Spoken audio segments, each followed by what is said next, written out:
Yeah. So I was saying incident ray, normal. Normal means just a perpendicular line. So normal can be drawn anywhere. That is why you are specifying. Where is this normal drawn? It is drawn at the point of incidence. So even though these words may be too many words over here, but that has a very simple meaning. Normal where? At the point of incidence. So incident ray, normal at the point of incidence. And of course, the third thing will be the reflected ray. Reflected ray all lie in the same plane.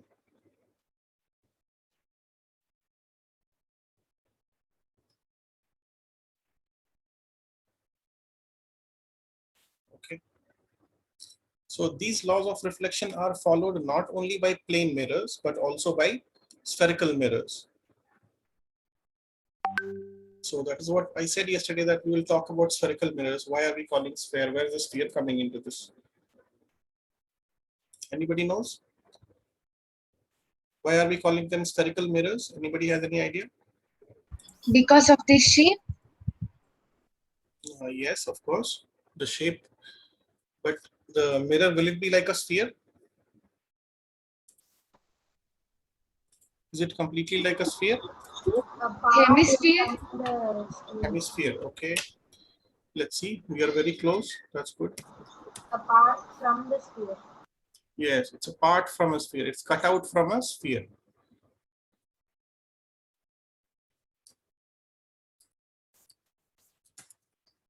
Okay, so this is chapter 10, light, and we are discussing spherical mirrors.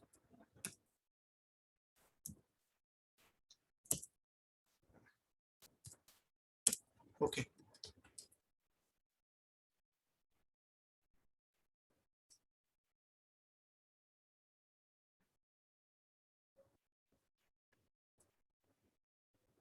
So when I say spherical mirrors, means these mirrors have to be somehow related to sphere. So how is it related? Is if you take a sphere like this, let's say, of course I can't draw a sphere. Imagine this circle to be a sphere.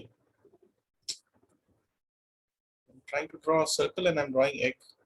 Okay, imagine that it is a sphere. Okay. Now, if you cut out some part of it, imagine a 3D thing. Don't imagine a circle. Remember that it's a 3D sphere. And if you take a knife and cut out from here, what kind of shape do you think will be over here? What kind of shape is it? Can everyone imagine this? The shape of this part which is cut out, the smaller one especially. I don't care about the bigger one. Yeah. So it will be something like a hemisphere, but since it would be hemisphere only if we cut it from the middle, right? So it's not a hemisphere, but smaller than that. But you should remember that it's a 3D thing and it will look like a bowl maybe. So if I try to draw a 3D image of that, maybe it will look something like this. Okay.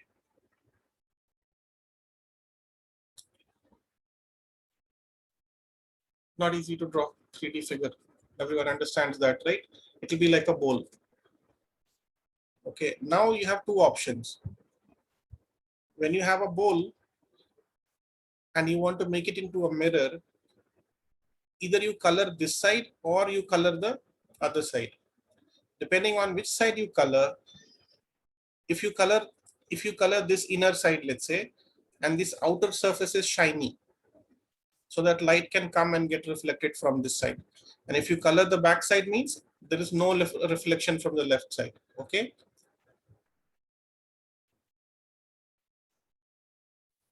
So the back surface is colored. So which is the reflecting side now? This side is reflecting surface.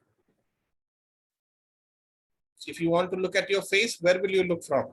From left side or from the right side? Where will you look at from? Left side.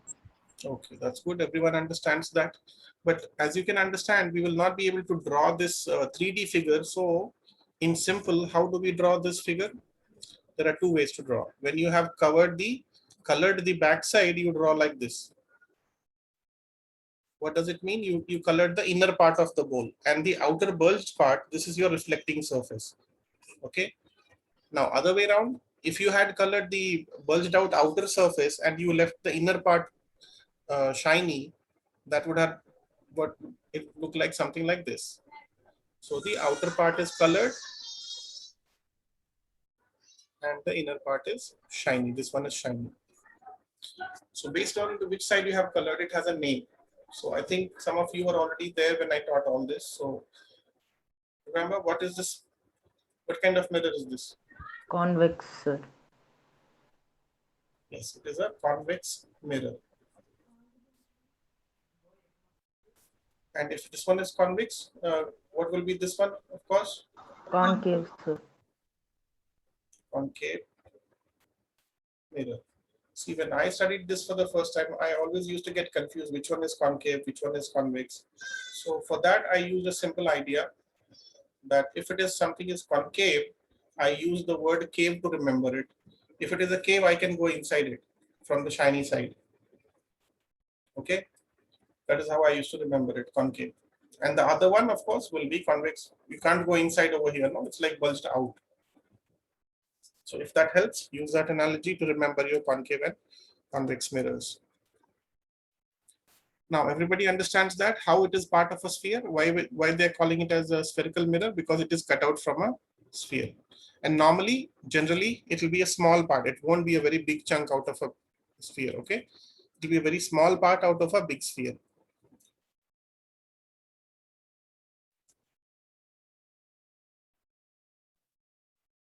Everyone is okay so far? Yes, sir. Okay.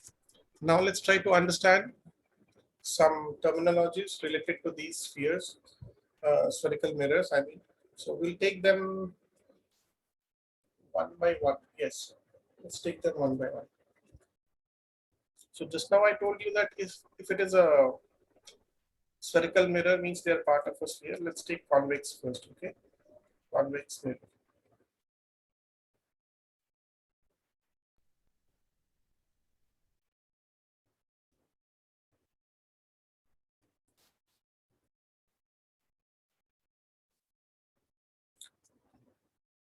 So if it is a convex mirror, it will be something like this, correct?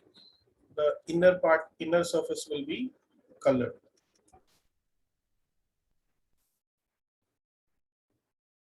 And if it is a sphere, you should understand that when I complete this figure like this, some lighter color. So when I complete this figure, it will become a complete circle, right? Even in 2D, it will become a circle.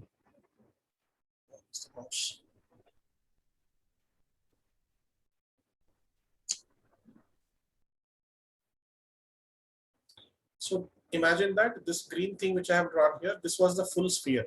Okay. So this sphere has to have some center and it will have some radius also. Correct?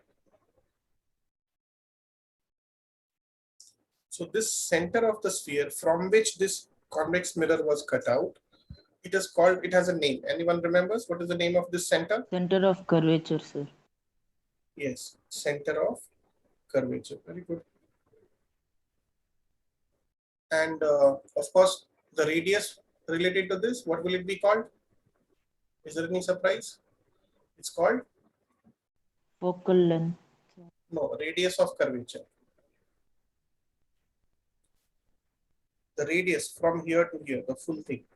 This is called radius of curvature, okay?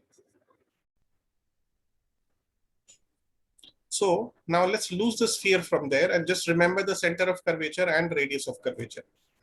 I'm going to get rid of the sphere. From now on, I will not draw the sphere. I will assume that you will already know what it means. And I will draw a full straight line like this. So my center of the sphere would be somewhere, let's call it as C. So what is this C here? This is the center of curvature, and the distance from center to the mirror over here. Actually, I'm talking about this distance, but I'm drawing it over a little bit above that. So this is the distance from here to here. This distance is called radius of curvature, and it is normally represented by a capital letter R. Okay, and the point where this line, whatever we have drawn, passing from the center to the exactly to the center of this mirror, it has a name again. We call it as, we represent Which with one, sir? this point over here. Focus. What is the name of this point? Focus. Is it focus? Everyone agrees? Will focus be on the mirror itself? No, sir. No, focus is not on the mirror. Pole, sir. Yes, it's called pole, P. Okay. In a mirror, the center point of the mirror, if you look at the bowl in a 3D, the center of that is your pole. Okay.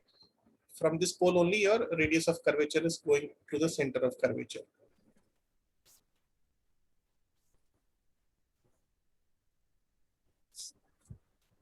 So let's just define it. What is it? This is your pole. So we understand what is center of curvature, which is pole, and what is the radius of curvature. But we have still not talked about one of the most important things, which is, I think you people have been trying to tell me, focus, focal length. Everyone is telling, why is not talking about focus? It's so important. So let's talk about that. Where do you think the focus will be? Anyone knows? So I told you this is center of curvature. This is pole. Where, yeah, tell me. Where will be focus? Sir, if it's a mirror, it will be in front of the mirror. So let's On say the this left is side, sir. on the left side over here.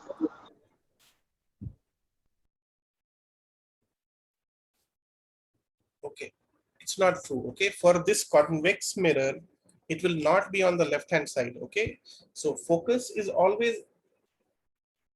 the midpoint. Think of it as a midpoint of pole and PC. It will be exactly in the middle of the two. Focus will be over here. But there is a small thing to remember. I'm saying that pole will be always in the center, but it's not like always. It works only when you have taken a mirror of small aperture. I will define what aperture means. Okay, for a mirror of small aperture,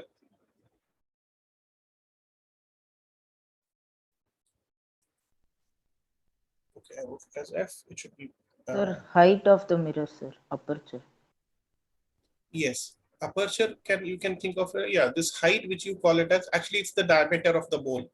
I told you, no, it's a 3D thing. The mirror is a 3D thing. Think of your palm. So when you look at it from the right side, it will look like a bowl, no? It will be a circle, and that circle will have whatever you're calling as a height. Actually, it's the diameter of that circle. Can you understand that, all of you? The height of this mirror from here to here is actually the diameter of this bowl. Actually, this mirror is a sphere. Can everyone imagine that in 3D?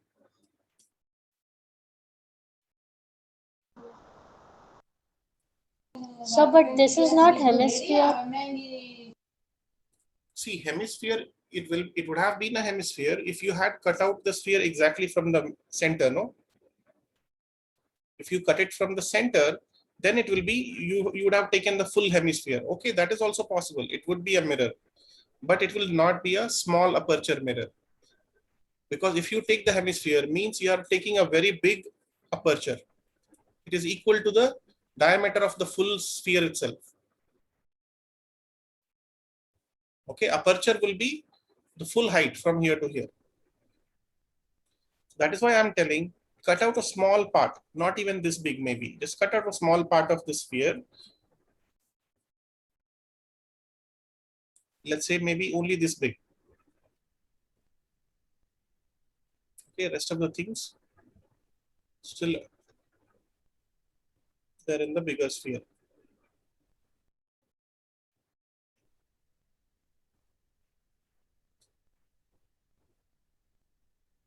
Now, imagine if you had cut it from the center, it would be a full hemisphere. If you cut it from this close, very small one, it will still be like a bowl only. No, you can imagine. Have you ever seen a bowl which is shaped like this? You can put water or milk in it. Imagine in 3D. If you take a sphere and cut out, use a knife to cut it like this, what would it look like? Kind of like a smaller version of a bowl. Yes, it will be like a smaller version of a hemisphere, but it will be like this only. If you look at it from the top, it will be like this, correct? Yes, sir. I'm just keeping it upside like this. You can pour water in it, but we are not pouring water. Basically, what we are doing, we are coloring it. We are coloring the inner side. So if we are coloring the inner side this way, and we leave the outer one shiny, what does it mean? It means it becomes a convex mirror like this. The bulged out part becomes the shiny surface, so that becomes a convex mirror. Instead of coloring the inner part, if you had colored the outer one, leaving the inner part shiny, then this would have been a concave mirror. Like I said, shiny surface is like a cave, you can go inside the cave. Can everyone imagine the concave and convex mirrors now in 3D? Like a bowl, this like a bowl? Yes, sir. So if it is a bowl, you know that this part is a circle, no?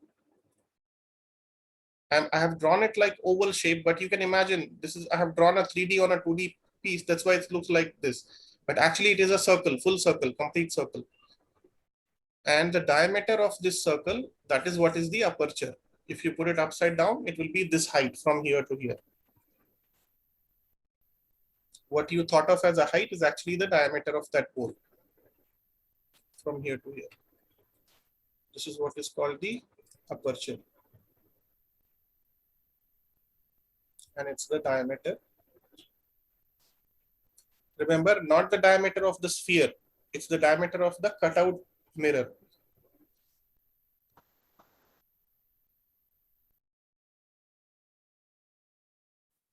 Okay, so you would normally put M to this point, you would call as M, this point will call it as N. So when I draw it on this 2D thing, I will write this point, the tip of this thing as M, and this one as N. So this Mn becomes the aperture of this mirror.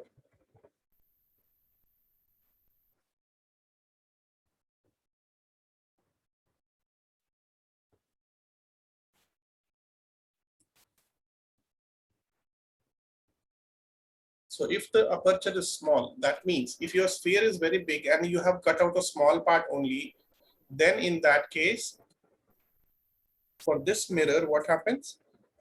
Center of curvature is here, pole is here, the focal length focus will be exactly in the middle of the two. Let me clean up the screen a little bit. Can you understand, guys, what I'm saying? Yes, sir. This is your center of curvature. This is your pole. Focus will be exactly in the middle. Only when it is a small aperture mirror, okay?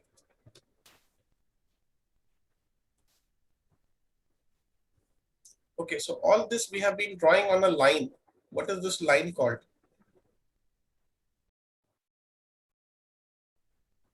Principal axis, sir. Yes, it's the principal axis. This is an imaginary line where the center of curvature, the focus, and the pole of the mirror lie on.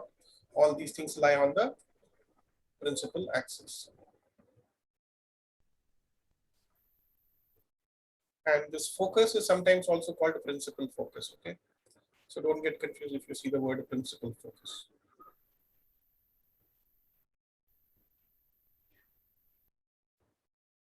So we have talked about focus, but where is the focal length now? Sir, distance between pole and focus, sir. Yes, very good. So the distance between the pole and the focus, that is your P and F, that is your focal length. And focal length, we normally represent it with the letter small f.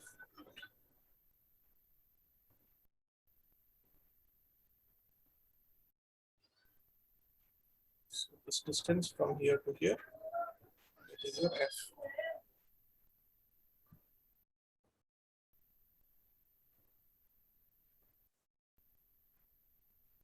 Okay.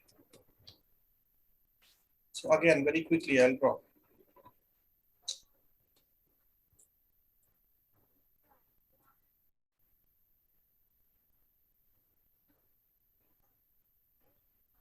So if it is a convex mirror, this side is shiny, colored. Center of curvature will be on the right hand side because the sphere will complete on the right side, no? Wherever the sphere will complete, that side will be your center of curvature, focus, and pole will be, of course, on the mirror. Okay. Now light will come from this side and get reflected somehow. We will see how the light behaves in front of these mirrors. Okay.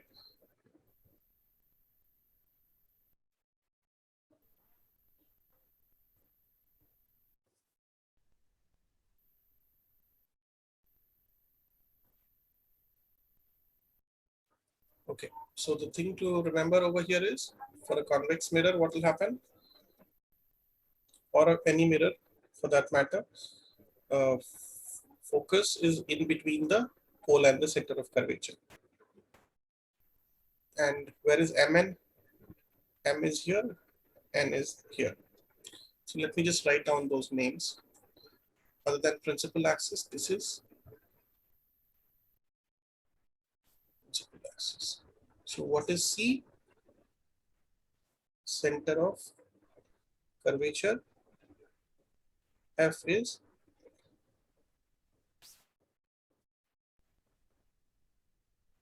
focus, sometimes also called principal focus. P is the pole. What is Mn? The length Mn, which is actually the diameter of the bowl or the cutout part from that. It's called the aperture. And then we talked about focal length and radius of curvature. So small f is represented for focal length. What is capital R?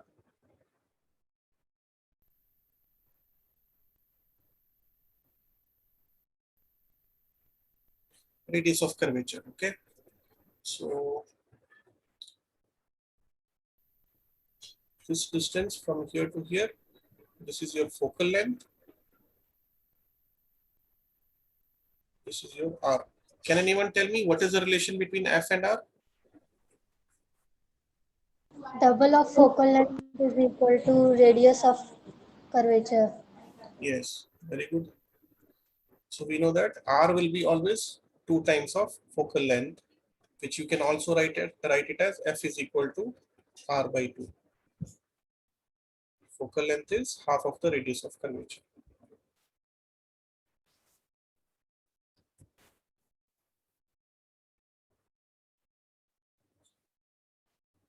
Okay, so this is your convex.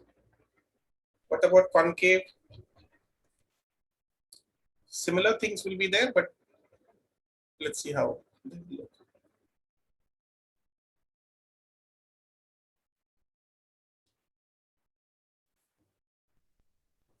So this time, shiny surface will be this side. I will color the other side.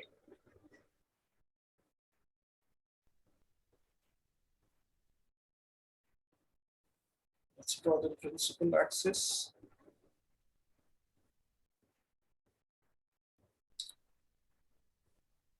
Imagine that it's a straight line. So this will be P, center of curvature, someplace here, focal length over here, focus over here. And again, Mn will be the aperture. So only difference is this time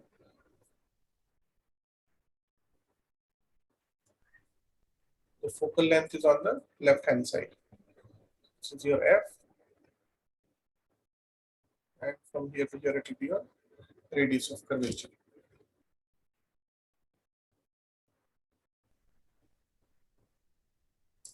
Why is everything to the left? Because when you complete the sphere, center will be on the left side over here, right?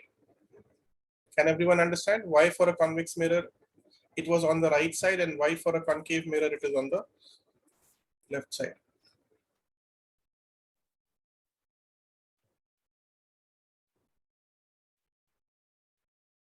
Okay.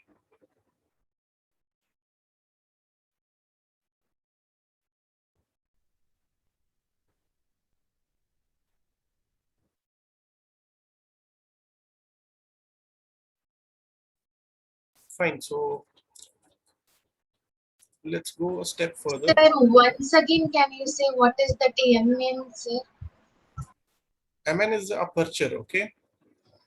See, I told you that these mirrors are cut out from a sphere, no? So when I'm drawing the figure like this, let's say I have drawn the figure like this, but in actual, when you draw this as a 3D figure, what will it be? It will look like this. It will be a bowl. In 3D, it will be like this.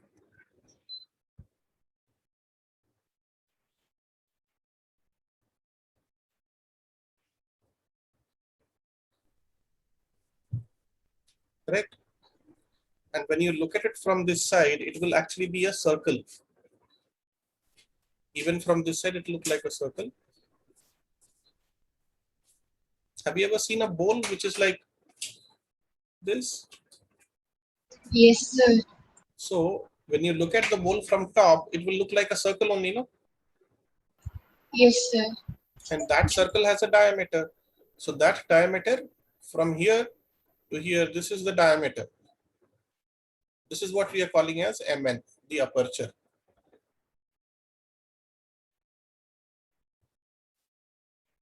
So imagine if I had a sphere like this, if I cut it out from here and then I cut it out from here, which one will have bigger aperture? Let's say this is the first mirror, and if I had cut it out from here, this whole thing would have been the mirror. No? So this is your second mirror. Which one will have bigger aperture, first one or second one? Second one, Second. sir. The second one. Yes. So everyone understands that now? Depends on how fine you cut. If you cut it even further close, this is the third mirror, let's say. So this has the smallest aperture.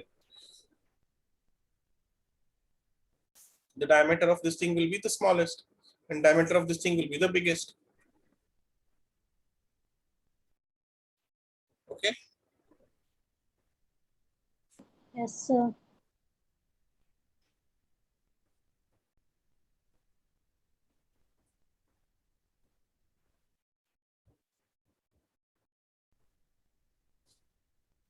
All right.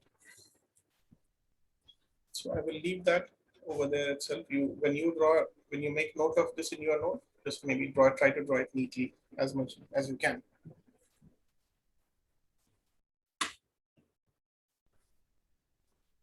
So whatever we have discussed so far, it was all about the structure of the mirror, how it looks.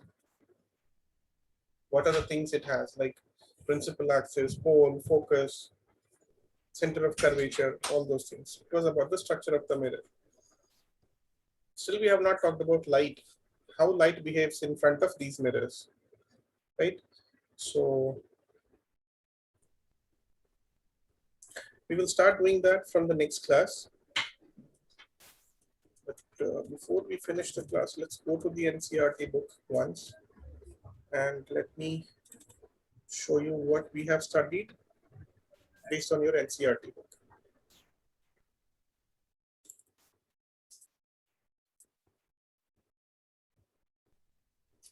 And I want everyone to read through this NCRT book. Make sure you read this, guys. So for now, you have to read it up to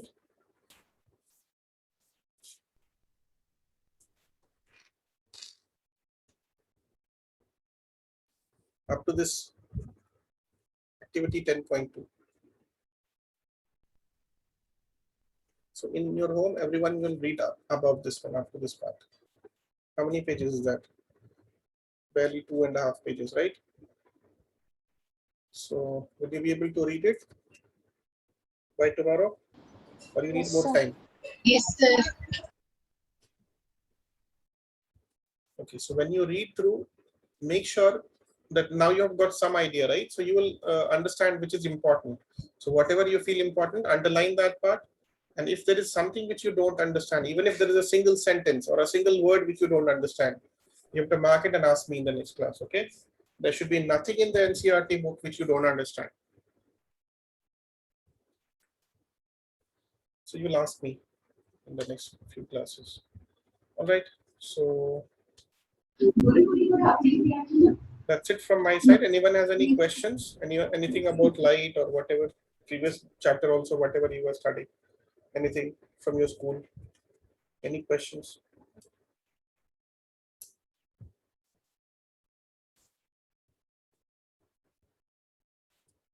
No? You can understand everything, whatever is going on around you? No questions at all?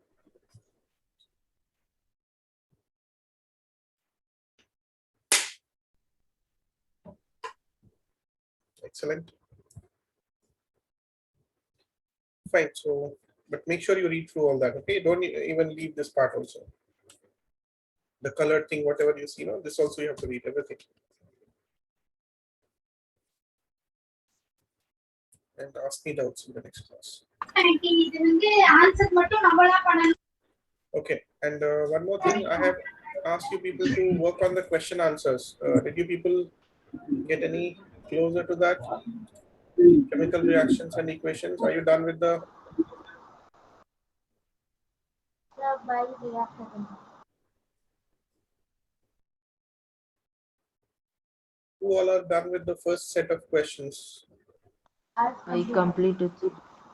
Okay, this one, Ratish has completed. What about other people? Anyone else has completed this? I completed. Any doubts? I too have completed, sir. I completed, sir. Okay, so I heard Nitya. Who else? Kavya, sir. Kavya. Okay, so Ratish, Nitya, and Kavya. 3 people have completed. That's all. What do other people think? Someday you will get up and you would see that this question is done in your notebook. Someone else will do it for you. Maybe sir will get bored of asking and he will do it for me, no? Someday. That's what you're waiting for. This is very simple. You have everything in your notebook to answer these questions. Okay. If you have any doubt, I told you that you can get help from me also. Still, if you won't do, then no one can help you. Try it. Okay, guys. I want everyone to complete this. What about the next set of questions? Anyone has gone that far?